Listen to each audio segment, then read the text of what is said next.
Hi எல்லாருக்கும் வணக்கம். Welcome to my channel. நான் Soniacharles. இன்றைக்கி என்னோடய சேனலில் எல்லாருக்குமே ரொம்ப ஃபேவரட்டான மொறுன்னு மீன் வறுவல் எவ்வளோ சுவையாக ஈஸியாக செய்கிறதுன்றதை இந்த வீடியோவில் பார்க்கலாம். இதுக்கு நீங்கள் எந்த மீன் வேணாலும் எடுத்துக்கோங்க.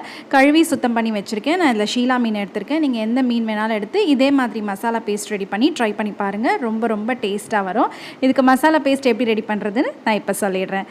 இதுக்கு ஒரு 1/2 டீஸ்பூன் மஞ்சள் தூள் எடுத்துக்கோங்க. ஒரு மிக்சிங் பவுலில் இந்த மசாலா பேஸ்ட் ரெடி பண்ணிக்கலாம். அதோட 1.5 table spoon red chilli powder. காரம் அதிகமாக போட்டால் தான் மீன் வறுக்கும்போது அது டேஸ்ட்டு நல்லாயிருக்கும். 1.5 டேபிள் ஸ்பூன்லேருந்து 2 டேபிள் ஸ்பூன் வரைக்கும் சேர்த்துக்கலாம். அடுத்து 1 டீஸ்பூன் மல்லித்தூள் சேர்த்துருக்கேன். அடுத்து 3 டீஸ்பூன் கார்ன்ஃப்ளவர் சோள மாவு சேர்த்துருக்கேன். அப்போ தான் அது மசாலா வந்துட்டு இந்த மீனோட நல்லா ஒட்டி ஸ்டிக் ஆகி பிரியாமல் நல்லா வரும்.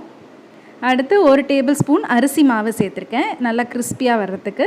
இப்போ தேவையான அளவு நான் உப்பு சேர்த்துருக்கேன். உப்பு நீங்கள் பார்த்து சேர்த்துக்கோங்க. 1/2 டீஸ்பூன் மிளகுத்தூள் சேர்த்துருக்கேன். அடுத்து 1 டீஸ்பூன் வினிகர். இப்போ நான் 1 டீஸ்பூன் சோயா சாஸ் சேர்க்குறேன். அந்த டேஸ்ட் நல்லாயிருக்கும். இது ஆப்ஷனல் தான்.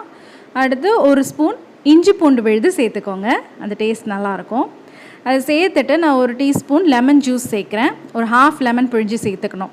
அவ்வளோதான். இது எல்லாமே சேர்த்து கொஞ்சமாக தண்ணி சேர்த்து இது ஒரு பேஸ்ட் மாதிரி பிசைஞ்சு எடுத்துக்கணும். ரொம்ப தண்ணியாக ஊற்றிடக்கூடாது. கொஞ்சம் தண்ணி தெளித்து இந்த மாதிரி ஸ்டிக் ஆகிற மாதிரி நல்லா பேஸ்ட் மாதிரி ரெடி பண்ணிவிட்டு வச்சுருக்க எல்லா மீன் துண்டையுமே நான் அதில் சேர்த்து மீன் துண்டு உடையாமல் அந்த மசாலாவோடு நல்லா கோட் பண்ணி எடுத்துக்கணும்.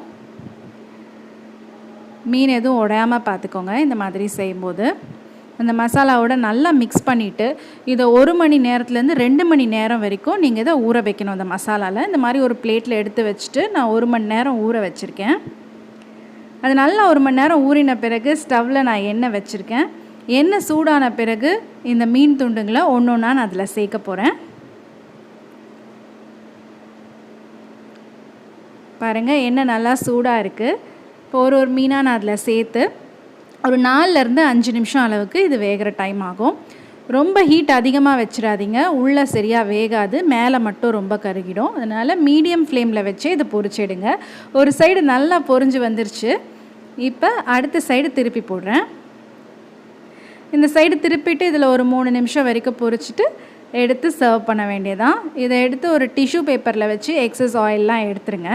அவ்வளோதான். இது சர்வ் பண்ணும்போது இந்த மாதிரி லெமன் அண்ட் கருவேப்பிலையை இந்த மாதிரி அந்த எண்ணெயிலே ஃப்ரை பண்ணி இப்படி வச்சிங்கன்னா அந்த ஃப்ளேவர் ரொம்ப அருமையாக இருக்கும்.